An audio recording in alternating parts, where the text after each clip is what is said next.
good morning to everybody, and welcome to the second in this series of webinars as part of the UK SPF Supplier Ready programme delivered for Brent by myself and my colleagues at Brand. For those that hopefully joined us last week, this is a continuation of the kind of same conversation about the focus of language, etc., on improving your bid response. It says there, how to make your bid response stronger. So just very, very quickly about me. I've been working with branding for some time now. I have many years experience in bidding, both on writing bids and also responding to bids, and 5 years working at Capita, who have their entire business model is based upon winning tenders. And I've been working with Brand now to expand this wonderful program up into the north. So, but this isn't about me. This is about what we can do for you guys. So, last week we did the introduction to bid writing, just setting the scene for kind of the essential best practice and our golden rules. And the top of one, and I'll keep saying this, is to answer the question. If you answer the question correctly with the right language, then you're in a very good position. And today we're going to go into a bit more detail about what answering that question correctly and clearly and leanly actually looks like. So we went into things last week, which maybe if you weren't able to make it, and that recording will be on YouTube presently. If it's not on already, it will be up on the Brandwin YouTube channel. So we talked about why organizations go to tender, and we talked about your selling points, we articulated benefits, etc. We're going to go through some more of those things today. Okay, so what I would say, as we go along, I will keep an eye on the chat. Feel free to put questions in as you go. I'll try and reference to them, but I'll also try and leave some time at the end for any questions. Now, sometimes I'm not very good at this because we've got quite a lot to go through, and I sometimes run over. I'm keeping an eye on the clock, and I will do my very best. But feel free to put a question or a comment in, and I will answer as I go along. Okay, if anything's unclear, or if you want me to go back over something, or I will do my very best to respond. So the Fit to Bid program, which you're involved in now, has been delivered in multiple areas, as you can see, and has been successful, and is now part of. It's actually on the one of the government websites as an approved program. And right, so let's get back into what how to submit a winning bid. So we showed this graphic last week, and these are the different elements that we take you through. How to engage with procurement. In that grey arrow there's an online bid capability assessment. If you haven't done that yet, and you should have had a link to it, then please fill that in. The importance of that is that it gives us an idea of where you are, what your experience is, and enables us to put some more bespoke one-to-one support. You've got 2 one-to-ones that you are entitled to take, and that information that's supplied on your capability assessment really does help us hone that advice to meet your business, because obviously in these webinars this is more general, whereas obviously for your specific business you might need some more specific guidance. So as you go along, your bidding skills will improve. That's part of what we're talking about today. Then there's part sales engagement, which is another part of Fit to Bid. You supply with tender advice, and there it says meet the buyer events. There is an upcoming event, which is the meet the buyer events are incredible opportunities. If you've not been to one before, this is the ability to be in the room with what we call tier 1 business procurement. So tier 1 companies are people like Heathrow, etc., as an example, but also the procurement people from the local authority, from Brent, and the ability to meet these people, understand what they're after, and communications and networks really matter. It's a huge opportunity which I implore you not to miss. Okay, so quick reminder of part 1, why organisations go to tender, what they look for, getting the basics right, understanding questions and objectives, and researching the client. So, so why organisations go to tender? They do it primarily because if we're looking at local authorities, because they have to, but they also do it to make sure they're spending our money, because this is the point, it's our money, they're spending public money. What they look for is the right business that understands what they're after, what they're trying to achieve, and generally they want somebody local. generally, if they can, to keep the wealth in the community. We're talking about getting the basics right, and we're going to get really heavily into that today. Understanding the questions and the objectives, making sure you answer the question correctly, and what you can do about researching the client. So researching the client is a big deal. We're not going to get into that today. If you weren't here for last week, again, go onto the Brandon YouTube channel, look up last week's presentation or one of the presentations for one of the other areas, because it's very similar. Researching the client, which is in the public sector, is actually very straightforward to do. Okay, so a winning bid. What are the principal elements of a winning bid? So as it says, the right price, and follows the golden rules. It isn't all about price. Price is important, but it isn't all about price. So it says, number one, directly answer the questions according to evaluation criteria, and shows understanding of the broader needs and objectives. Those are the two things we covered in last week's webinar. In this one, we're going to go through these others. Demonstrates a credible, competent solution, confirms the benefits for the client, includes evidence to support and convince, and written leanly, clearly, and precisely. So those are the four that we're going to kind of get into during this webinar. Golden rule? Well, we'll go back. The golden rule is really, really simple. There are multiple ones. We've shared some about language, etc. But the golden rule in responding to a tender, if you take nothing else from these webinars, is to answer the question. And that might seem really obvious, but the number of tender responses that I've seen where the questions are partially answered, or sometimes not answered at all, the question has not been interpreted correctly, or they've missed a section because there's not been enough time spent on understanding the question before it's answered.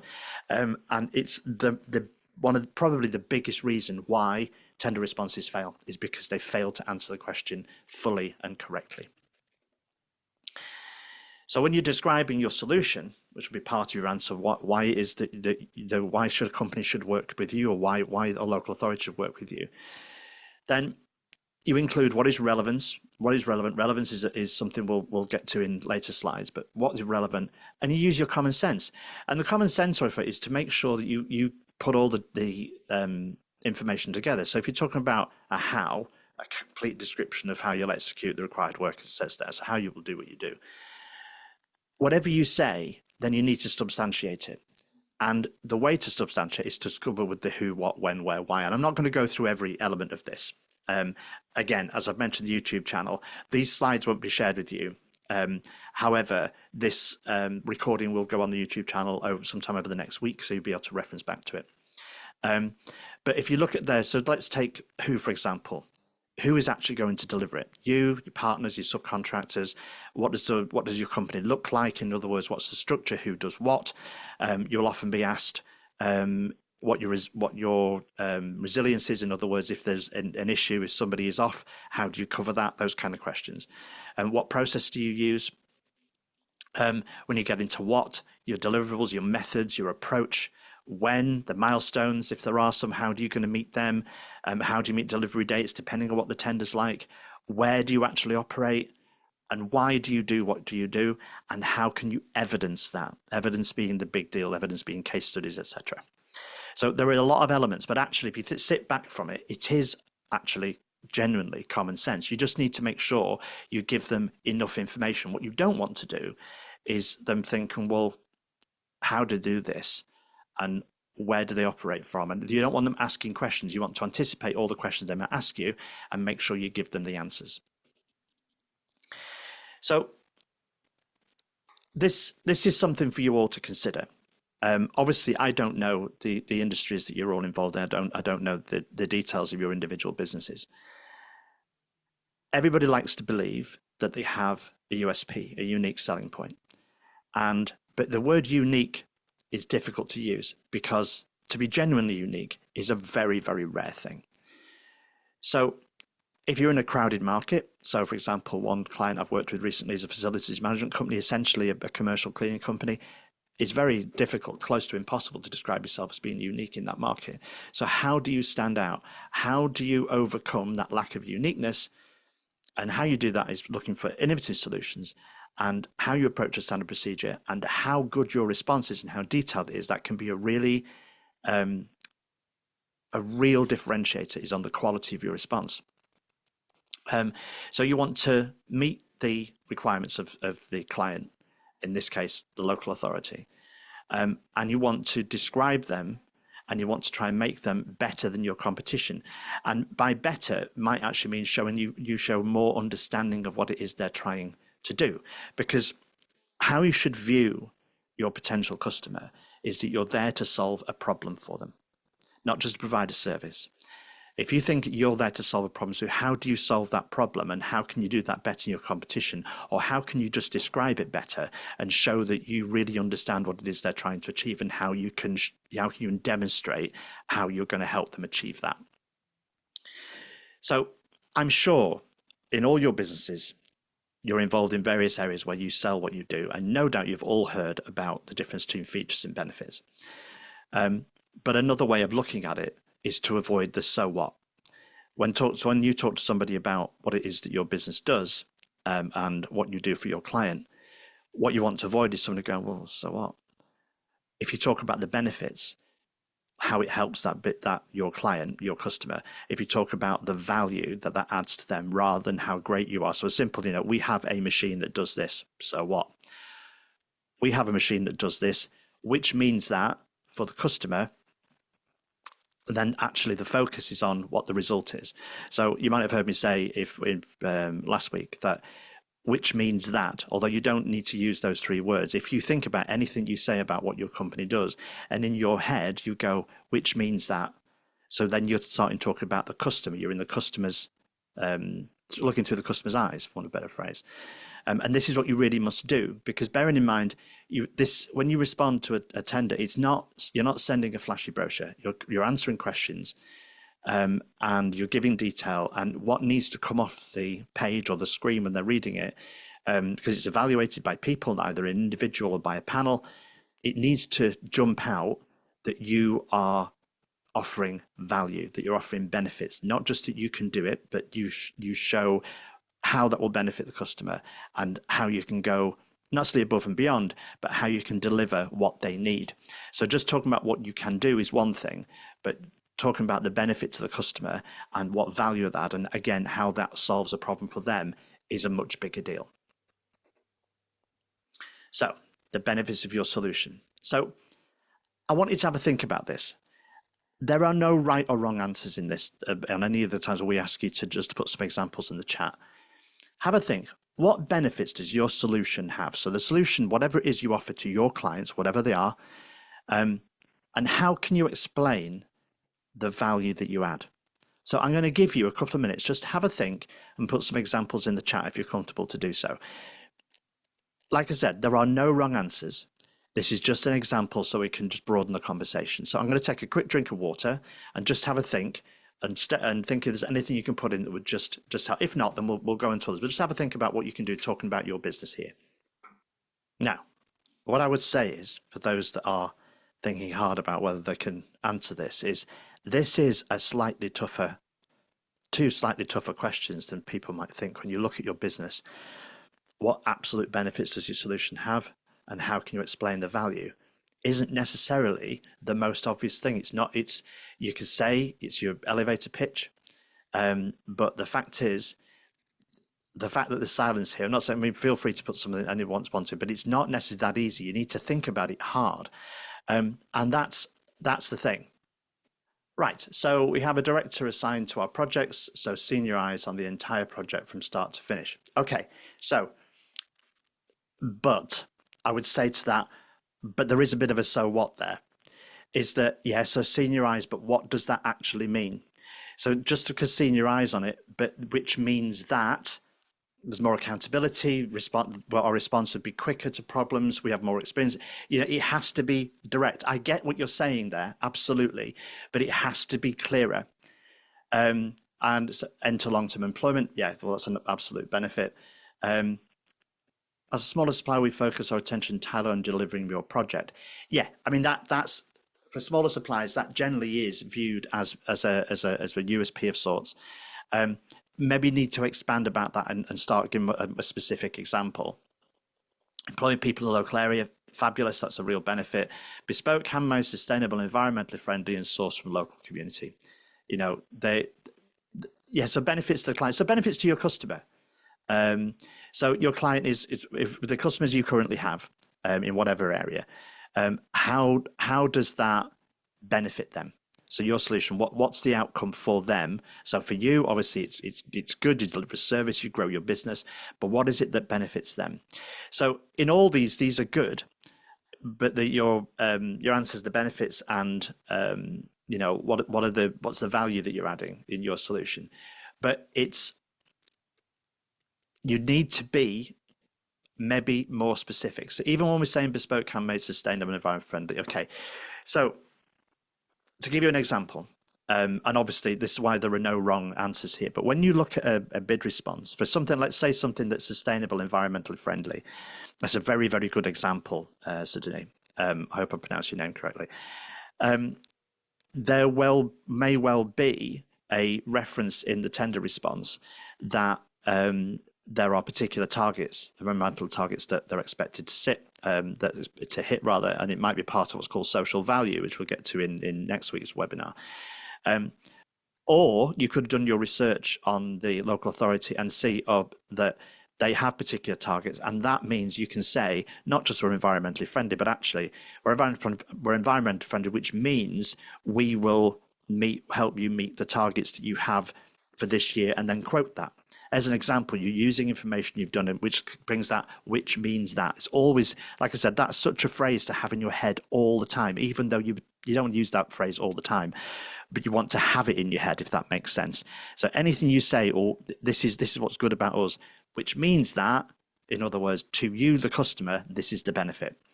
So Meswood, they receive high quality completed assessed work, and they are given free consulting on what service they could get from us. Yeah, so that's good. Again, it could go a little bit further. Okay, so like I said, no right or wrong answers, but it's good that we're thinking in the right areas. Okay, so thank you so much for that. So let's talk about examples of primary benefits, which means that, and these are all really good examples. So it saves management time, it saves something, it reduces limited costs, it reduces risk, it improves staff morale, it increases turnover, it improves. So you can see these are specific. When you go to, well, which means that, well, it reduces waste, which may well hit a particular target that they're after, it reduces environmental impact, it decreases staff turnover, etc., etc. These are the kind of things that you're looking to do. Those benefits may well be, those requirements may be really clear in what's called the invitation to tender, which details what the outcomes that they're really after. But you can repeat that back to them by saying, we do this, which means that it reduces waste, as an example. And that may well be a core part of what is in the invitation to tender. They may well say that that's actually a requirement.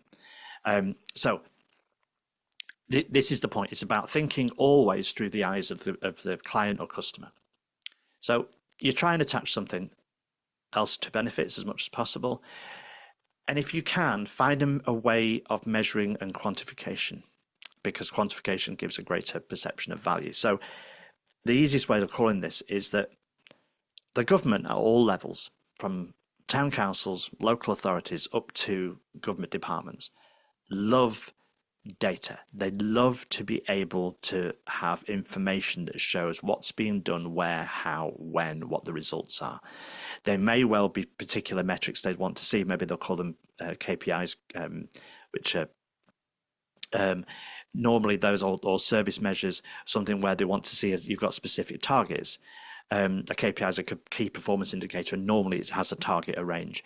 But even if they don't, if you can supply data that actually shows what you will do, how you will measure that. So if you say you're going to, for example, you reduce environmental impact, then some metrics to back that up to show what you would do over, say, the lifespan of a contract may be 3 years. Over those 3 years, we'll reduce environmental impact by doing this, and these are the figures that we'll do and that will show, and this is the targets that aim for, and this is how we will report that back to you. That's what they really want to see, because then you're showing that you're putting yourself accountable for what you're saying you're going to do. So people buy what they believe in. And again, when you're dealing with the local authorities, you are dealing with people, and you are, even at government level, even when it's government department level where I've operated previously, you're still dealing with people. They're still evaluated by people. The more compelling your evidence, as it says there, is critical to your argument. The more compelling the evidence, the stronger your response will be. So anything you say you can do, anything you say you have done, and actually that's an example of weak language. Anything say you will do, not can do. Anything say you will do, if you were to win the contract, you have to back up. Anything you say you have previously done, then you have to back up with case studies, with testimonials, or with reviews. So your story. What's your story? So if asked, so have a think about this. You feel free if you want to put something in the chat. If asked, what would your clients say about you? So by client, any customer you have. And what would you want them to say? Now, you don't actually have to put anything in the chat for this, but feel free if you wish to, because you would like to think that those two things are the same. They might not be, but it's something when you're putting your response together, you will be talking about hopefully what your clients are saying about you, because you want testimonials, and they should be looked to match with what you'd want them to say. And if they match, then it means you're doing a good job with your customers, and it will show in your response that say, look, this is what we do, and these are our happy customers, and these are the testimonials that show, or the reviews that we've received that show from our clients or customers what we actually do, and that we're good at what we do, and we have this constant feedback. Evidence. So this is something where I do want you to put something in the chat. Again, no right or wrong answers, really. It's how do you make what you say more believable, and how do you back up your words? Now, I'm just going to go back to a couple of things in the chat. So, Nas, our clients do say we're very responsive and easy to work with. It's the thing they also say differentiates from other suppliers they've worked with. So, the easy to work with is good. Responsive is very good, because responsive you can back up. Responsive you can give evidence for. So what are examples of you being responsive? Testimonials and reviews. Pictures and videos, yeah, videos are very strong. Sometimes you're able to put those on, sometimes not. Pictures are strong as long as they're relevant in some way. Yeah, testimonials from customers, videos, pictures. Yeah, again, relevance. Testimonials are one of the strongest, if not the strongest thing. Our guidance on testimonials and case studies is that they should be a year old or less, just to keep them relevant. And the fact of the matter is, testimonials go a long way in supporting what it is that you do. Where it comes to pictures and videos, or videos are good because they can show stuff, and if your customer's involved in that, pictures very much depends on what the picture is and how does that back up what you're saying. But yeah, all these things are always be honest to your client. Well, yeah, absolutely be honest with your client. And that is something, again, what you have to do is say, well, if you're always honest with your client, so how do you evidence that you're always honest with your client? One of the things that people shy away from is that saying when they had an issue, well, do you know what? Everybody has issues. If you had an issue, what did you do? How did you deal with it? How did it end up being supported by your customer, and how did you deliver it, and what was the outcome of the customer? Did it end up being better than when you started? You were honest, you had a transparent conversation, you dealt with it. Because there are sometimes on these responses, on the questions asked, they'll ask you, how did you deal with this? Tell me about a time when you had a problem, in simple terms. Probably better worded than I just said, but tell me about a time or how would you handle a particular issue? And then you can give an example. Well, we had this issue with a client. This is what we did. This is the situation. And this was how we solved it. And our customer was happy. And here's the evidence to show. And that shows that you're honest, that you have a mindset as a business that you're there to help and work with your customer and solve problems. So, types of evidence, right? So there are lots of evidence you can give. So some things is, like I say, is object to accreditations. In particular industries, obviously there are expectations if you have particular accreditations. Results of particular audits if they're relevant. Third-party customer market surveys, again, if they're relevant. 1 second. if you've been involved in proof of concepts, have been trials, demonstrations where you can which again, if they are relevant to that response, not just something you've done, but it has to be something where the people that are evaluating your response would go, yeah, that's the kind of thing we're interested in. Testimonials, exceedingly strong. References, which in your response they will probably ask for references. It'll be a formal reference. Again, a good reference obviously makes a difference, like in everything. Any awards or press articles, and site visits that you can arrange, and if necessary, financial guarantees. There are certain tender responses where that might be required. Business evidence, so case studies. Case studies are an opportunity for you to take something you've done and talk about it, write the story about it. And the guidance that I always give on what a case study should do is it should follow something called the STAR framework, which is a situation, task, action, result. And so you look at a customer and something you did. What was the situation? What tasks were needed to deliver something for your customer that they wanted? What actions were taken by you to complete those tasks to make that situation better?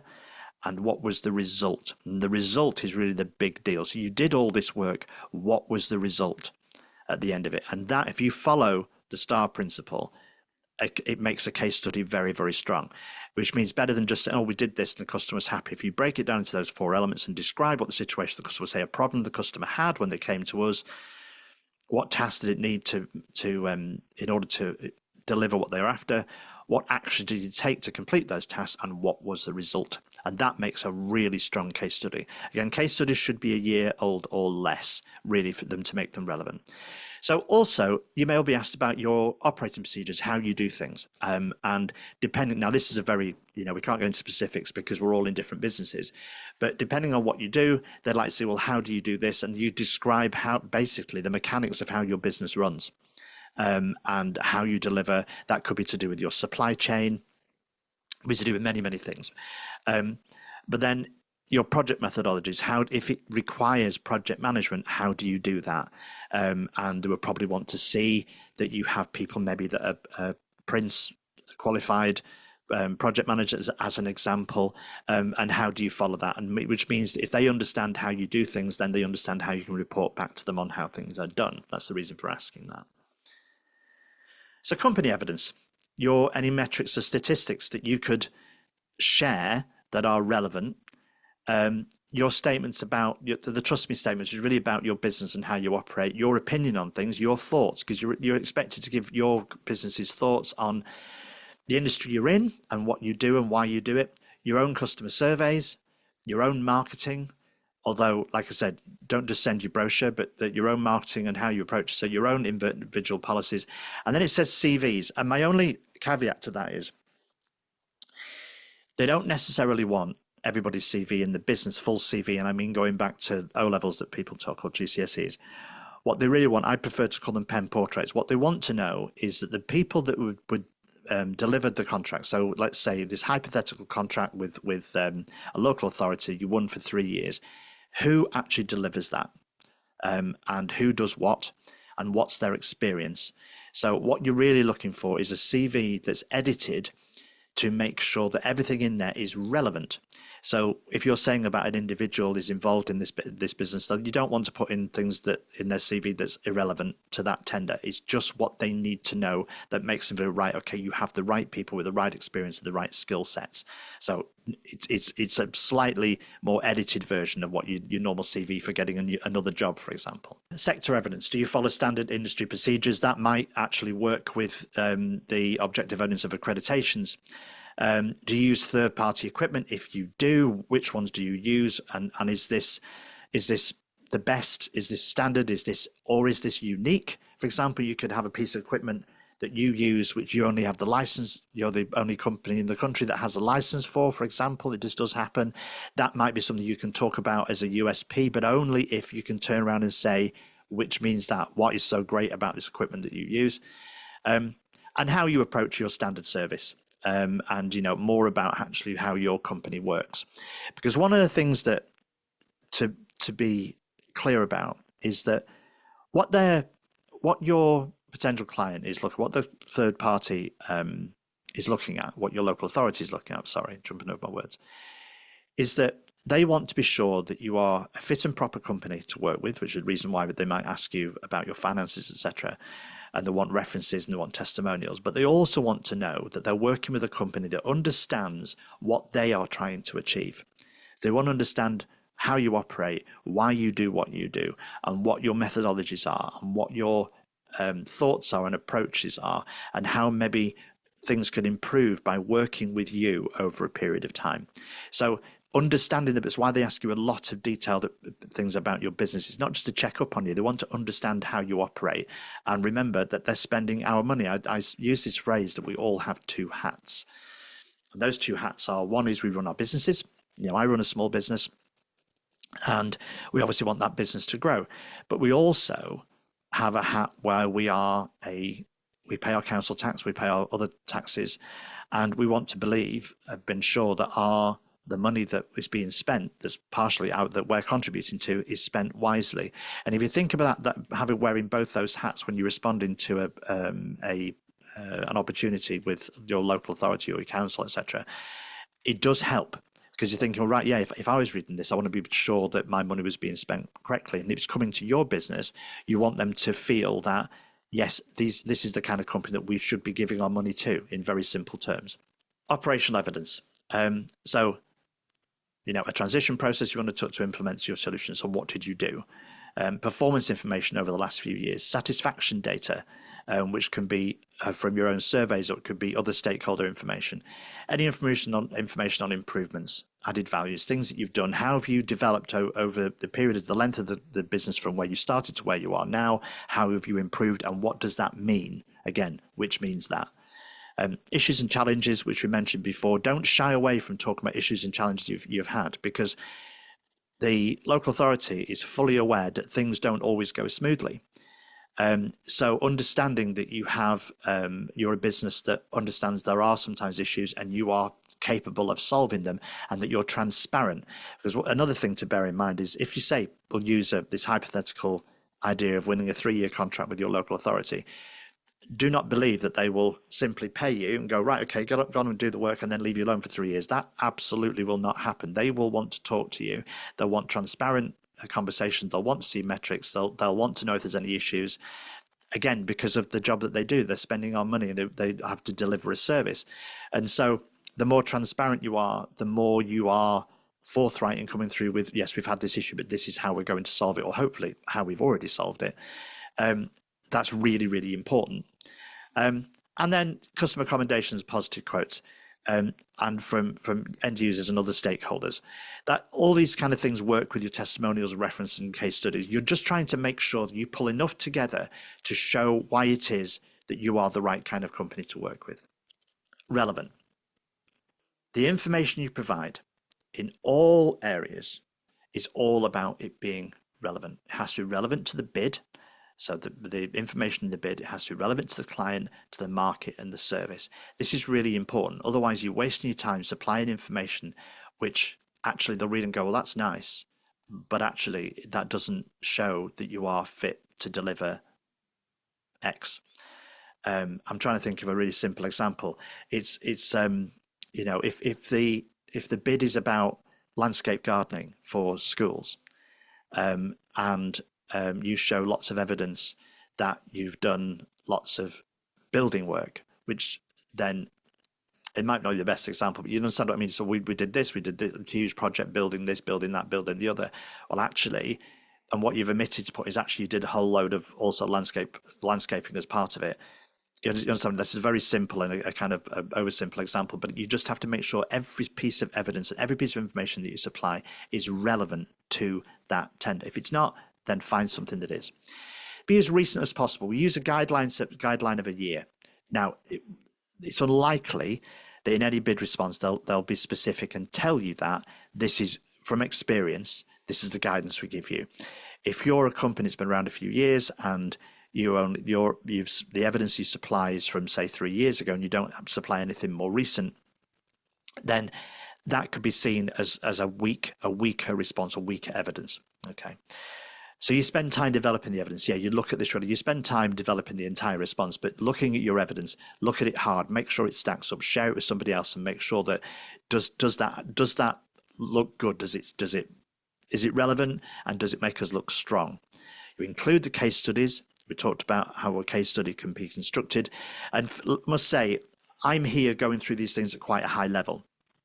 As you go further through the Fit to Bid program, there is work to support you to understand how to put case studies together and how to do your first responses, etc. So, nobody's assuming knowledge here.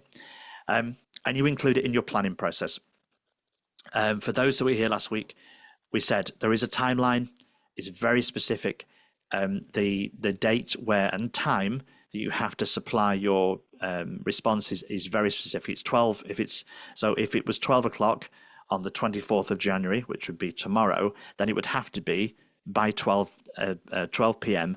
on the 24th of January. Not 1 minute past 12, not 5 past 12. They're not going to extend it for you. So all this work needs to be part of your planning process to make sure it's delivered on time. So one more golden rule. You write accurately, clearly, and concisely, which is more difficult than sometimes people think. Less is more. Editing your own work is hard. It's a learned skill, but once you get it, it really is a very, very valuable business skill, regardless of or rather in all areas, not just in this. Less is more really is a golden rule, but this is one of the reasons why copywriters are paid so much money. They're often paid for less words, not more words, because the skill is in getting something across in less words that people understand. So the reason for doing this is because you have to connect. Your response has to connect and it has to resonate. So it's not simply a case of just answering the questions. It's going a little bit more to make sure that the understanding is absolutely clear. So when it goes through, you send your response through and it's received by the procurement team, it will be evaluated on a first level evaluation. It might go through several evaluations, but the first one will be to look to make sure that you're hitting all the marks. So as it says there, the evaluators will not dig for strengths or work too hard to be persuaded. That has to be clear. You try and make their job as easy as possible. Do not assume knowledge. Do not assume anything. If something isn't clear, then explain it, but explain it in really, it's the simplest and most straightforward terms. It doesn't mean to be simplistic. You're not talking down to anybody, but the make sure is that it's absolutely crystal clear. Because one of the problems we all have, and I would put my hand up on this as well, we're all very close to what we do. So we have a clear understanding. You've got to assume the person reading the responses doesn't have any clue about what you do, how you do it, or why you do it. Assume no knowledge, because in the procurement department, they're not the experts. They deal with all sorts of different responses. Past their first evaluation, it may well then go to a different team who are closer, who may well understand more of the detail. But initially, the procurement department and the evaluators are going to have to understand what it is you're saying. Don't waste time. No superfluous language. You don't want to distract them. The clearer it is, they'll really appreciate it, and you want them to essentially enjoy reading your response and thinking, this is great. So, some rules. And these aren't rules. As I said, this is rules for writers, not just for responding to a tender. But, never use a metaphor, simile, or basic figures of speech. Because what's the need? It's wasted language, and it may well even can be misunderstood. Never use long words when a short one will do. Look at it, sense you've used that word. Is it needed? Possibly not. Is it absolutely unavoidable? We'll see. If it's possible to take a word out, always cut it out. Always. Never use the passive when you can use the active, and we'll show a couple of examples of what we mean by that. Never use a foreign phrase, a scientific word or jargon if you can think of an everyday English equivalent. Write as you speak, bearing in mind avoiding figures of speech and slang. And you can break any of these rules rather than say anything outright irrelevant. Yes, of course, they're rules, but they're breakable, but only if they're unavoidable. So if you have to use a long word because it's needed, then you use it. If you can't take a word out as hard as you try, you leave it in. But what you do is you try your best to cut out what's unnecessary. while still getting across what it is that you want to say. So let's talk about this active and passive. It's actually quite straightforward, but we all do this. Oliver Twist was written by Charles Dickens. That's passive. Charles Dickens wrote Oliver Twist is active, and it's a much, much stronger sentence. It's only 2 words difference, but it's a do. It's a not a did. Is a simple way of explaining it. So Charles Dickens wrote Oliver Twist, whereas Oliver Twist was written by. Another example: the opera singer was heckled by an onlooker in the crowd. An onlooker in the crowd heckled the opera singer. So as you can see, it's active. Something was done. Wasn't done previously, almost like it was done now. And the difference between those 2 things doesn't make as much difference. It's only a slight difference. If you multiply that over all your responses, all the paragraphs that you would write across, say, a 500-word answer to a particular question, which would be a fairly typically lengthy response, if you operate in the active rather than in the passive, you can see, for one thing, you'll be able to get your idea across or get your answer across much better, but also you'll do it in less words, so that you won't be having to over-explain. But people will get it. So the active rather than the passive is a really big thing, but it is a learned skill, and we often fall into this. So it's something to bear in mind. And when you're working with my colleagues on your first responses, believe me, they'll be all over this to make sure that you absolutely get it, and that the difference between using those 2 voices. So you avoid jargon, Americanisms, which does fall in, and any hyperbole, so that you're making sure, language that outstanding, for example, and hyperboles, figures of speech that are exaggerated in order to create them. So that I will literally die. I mean, literally is a word now that's actually has its definition changed because it's been overused. So the literally isn't a word for literally anymore, but that's a whole other conversation. But anyway, you avoid random capitalization. It's very difficult to read.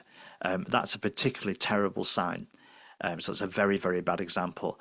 I would also say avoid using things like exclamation marks, unless there's a really good reason. And I can't really think of a good one, but people use them. If it's not needed, if it can be understood without, then take it out. Capitalization really should only be used for proper names. Proper nouns should only be used for names, really. Other than that, it shouldn't be needed. Yes, we can, and yes, we will. We could, we can, we propose. These are all words that people use, but much better to say Branduin are running this workshop rather than Branduin is running this workshop. And avoid using plurals when you're talking about organizations. Again, just trying to make things really, really simple. Now, this is not a copywriting tutorial, this webinar, and it's a really, really big subject. What we're trying to do is plant some seeds to show you that the clarity of your language. And the thing is, this can be in all parts of your business. These are good skills to develop, but in this particular area, it's really essential. So obviously you can't take away this as homework, but so I don't expect you to do this. But what I want you to do is take a second and I want you to read that paragraph if you would. And then what I'm going to do is go on to the next slide, and we're going to look at how we could reduce that by still saying exactly the same information. I think this is there's a fairly good example of the kind of thing that we all see. We've all seen letters, documents, PDFs, etc., that have language like this. It kind of comes across slightly like what you get from a lawyer, but not necessarily. So you read that and think, okay, right, but in the midst of all that language, there are actually some simple things they're trying to say. So let's look at this. So before, there's 61 words. So looking at this, what actually matters, what you could do is take those 61 words, pick out the parts that matter, and take out over half of them and say exactly the same thing. There are different ways of doing this. This isn't prescriptive. It doesn't mean you have to do that this way. But essentially, that takes out all the information and delivers it really, really clearly. Now, bearing in mind, one of the things I mentioned before is there are oftentimes on your responses, word limits. So they might ask a question and you think we need to give quite a detailed answer, and you've got 500 words. And that's not that many. Now, while it's not a target, the fact of the matter is, if you use the language in here, that kind of language, you'll hit your 500 limit a lot quicker than if you look at writing in this manner. And it will be the word limit that might force you to start thinking about how you change the way you answer that question and the language that you use. But it isn't a case of, oh, I need to cut things out, I can't give detail. No, you instead work out what it is you need to do, and then what detail you need to give that's absolutely needed. And we were talking about words to remove or sentences to move, taking into consideration. Well, that's fine in a conversation, but why do you need to put in taking into consideration? It's just not necessary. Proposing, no good. I mean, I can give you an example from my own life. I had a manager years ago. When I started, I used to use the word substantial a lot. I quite like that word. And I was banned from using it. And the reason why I was banned from it is because you can't actually identify what substantial means. Substantial is used by people when they can't normally back up what they're saying. You know, a substantial improvement. Well, what improvement, as an example? But anyway, that was something that I now hardly ever use that word because I have my former manager in my head now telling me not to. Okay, so that's a good example though. Back to here, you've reduced it by half, but you're still saying all the same information. So some examples here of a long and short version, removing redundancy. How can you look at a phrase and change it to one word or to less words? So on a regular basis, regularly, during the month of April, in April, conduct an investigate. And I love that. Increased appetite was manifested by all the rats. All the rats ate more. The other one's a bit more serious. Even if at all possible, if possible. And it doesn't look like there's much difference, 2 words, but over, like I said, when you're writing 500 words, it makes a real difference. Has an ability to, I think, is a really good example of the kind of things that people write. But can is much stronger. It isn't a test of your English language skills, isn't responding to a tender. It's a test of what your business can do and how you can evidence it and how you can get across how you do what you do. So if you look at those there, these are going to appear to be really, really obvious, but you can see the difference it makes. It was observed in the course of the demonstration that we observed that covers all that. In the course of the demonstration is completely irrelevant because if you've already said that there was a demonstration, then you don't need to say it in the course of the demonstration. So again, as an added bonus, after careful scrutiny, after scrutiny, as you look at those, we will entirely eliminate. Where's my oh yes, it is mostly foreign imports, and I love that one. I have actually have genuinely seen that more than once. And the thing about that is that all imports are foreign in some way, shape, or form. But I have seen that on an official document. If you look at those, all those in red are redundant words. There's no need for. So we'll come back to what we said. The reason for using fewer words is that on highlight it will be appreciated because the understanding will be clearer. It tends to be more positive and it comes across as more confident. That's also when we're talking about the active rather than the passive. The active is more positive than the we would attempt to is an example. We would attempt to. No, we will do. Rather, we will attempt. We will endeavour. There's a poor word.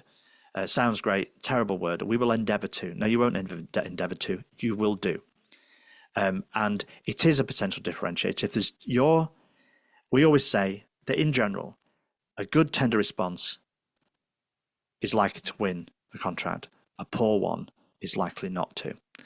And so the aim to be, if you're in a crowded market, what makes you a differentiator? Well, one of the things is making sure that your response is really, really crystal clear, that there's no ambiguity.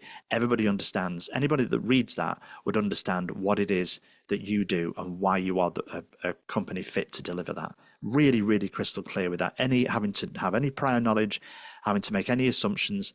You should answer everything and it should be clearly understood and jump off the page. Quite a lot to take in, I appreciate. But what we're trying to do here is get you to understand that over these two workshops and these two webinars and then the third one next week, that you deliver, that what your response satisfies all. The ITT is an invitation to tender. Next week, if you can make it, we're going to go a lot more into the acronyms and into a lot more detail at that level, so you understand how this actually operates. I've just got a question.